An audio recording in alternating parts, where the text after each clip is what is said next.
আপনার আইফোনটা কি আগের থেকে অনেক বেশি স্লো হয়ে গিয়েছে? ফোনটা যখন নতুন নিয়েছিলেন তখন অনেক বেশি ফাস্ট কাজ করতো, কিন্তু এখন অনেক বেশি স্লো হয়ে গিয়েছে। তাছাড়া আপনার ফোনটা যদি একটুতেই অনেক বেশি গরম হয়ে যাচ্ছে এবং ব্যাটারি ড্রেন ইস্যুটা আগের থেকেও অনেক বেশি বেড়ে যাচ্ছে, তাহলে আজকের এই ভিডিওতে আমি এমন কয়েকটা টিপস আপনাকে বলে দিব যেগুলো ফলো করলে আপনার ফোনটা আগের থেকে অনেক বেশি ফাস্ট হয়ে যাবে এবং গরমও হবে না এবং ব্যাটারি ড্রেন ইস্যুটা আগের থেকে কিছুটা কমে যাবে। তাহলে বেশি কথা না বাড়িয়ে চলুন ভিডিওটাকে শুরু করা যাক। সর্বপ্রথম আপনি আপনার ফোনের অ্যাপ স্টোরে চলে আসবেন। এইখান থেকে আপনার প্রোফাইলে একটা ক্লিক করে দিবেন। এখানে দেখতে পারবেন পার্সোনালাইজ রিকমেন্ডেশন নামে একটা অপশন আছে, সেটাই সিম্পলি ক্লিক করে দিবেন। এরপর ক্লিয়ার অ্যাপ ইউসেজ ডাটাতে একটা ক্লিক করে দিবেন। এরপর এটাকে ক্লিয়ার করে দিবেন।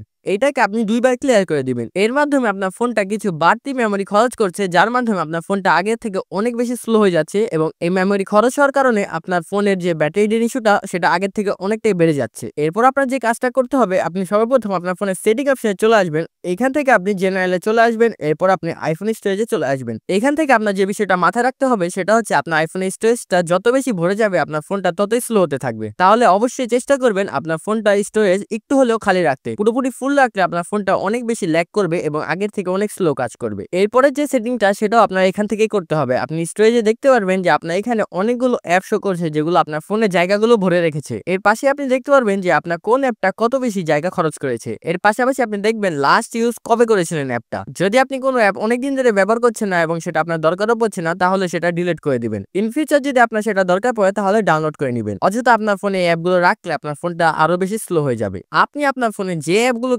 সচরাচর বেশি ব্যবহার করেন সেই অ্যাপগুলোকে ব্যাকগ্রাউন্ডে রেখে দিবেন, কারণ এই অ্যাপগুলো আপনার পরবর্তীতে আবার দরকার পড়তে পারে। আপনি যদি আপনার সচরাচর ইউজ করা অ্যাপগুলোকে বারবার কেটে দেন এবং সেটাকে আবার ওপেন করেন, তাহলে দেখতে পারবেন আপনার ফোনটা আগের থেকে অনেক বেশি স্লো হয়ে গিয়েছে, কারণ আপনি যে অ্যাপগুলোকে কেটে দেন তা আবার শুরু থেকে প্রসেস হয়ে অ্যাপটা ওপেন হয়। এর মাধ্যমে আপনার ব্যাটারিটাও বেশি খাওয়া যায় এবং আপনার ফোনটা অনেক বেশি স্লো হয়ে যায়। এর পরবর্তীতে আপনি যে সেটিংটা করতে পারেন যার মাধ্যমে আপনার ফোনটা আগের থেকে অনেক বেশি ফাস্ট হয়ে যাবে, আপনি সিম্পলি আপনার ফোনের সেটিং অপশনে চলে আসবেন। এখান থেকে আপনি সাফারিতে চলে আসবেন। সেখানে সবথেকে নিচে গেলে দেখতে পারবেন অ্যাডভান্স নামে একটা অপশন আছে, সেটাই সিম্পলি ক্লিক করে দিবেন। এরপর ওয়েবসাইট ডাটাতে ক্লিক করে দিবেন এবং remove all website data click করে দিবেন। এর মাধ্যমে আপনার সাফারি যে এক্সট্রা ডাটাগুলো কালেক্ট করে সেগুলো আর করবে না এবং আপনার ফোনটা আগের থেকে অনেক বেশি ফাস্ট হয়ে যাবে এবং ব্যাটারি ড্রেন ইস্যুটাও হবে না। আরেকটা জিনিস সবসময় খেয়াল রাখবেন, আপনার ফোনের ব্যাটারি হেলথটা যত বেশি কমে যাবে আপনার ফোনটা ততই বেশি স্লো হয়ে যাবে। অ্যাপেলের মোতাবেক আপনার ফোনে 80 to 100 ব্যাটারি হেলথ থাকলে আপনার ফোনটা ফাস্ট থাকবে, কিন্তু যখনই আপনার ফোনটা 80 থেকেও ব্যাটারি হেলথ কমে যাবে তখনই আপনার ফোনটা স্লো হতে শুরু করবে এবং আপনার ফোনটা যখন 80 থেকেও ব্যাটারি হেলথ কমে যাবে তখন আপনার ফোনের ব্যাটারিটা রিপেয়ার করে নেওয়াই ভালো। এই সবগুলো টিপস যদি আপনি সুন্দরভাবে ফলো করতে পারেন এবং অ্যাপ্লাইও করতে পারেন, তাহলে আপনার ফোনটা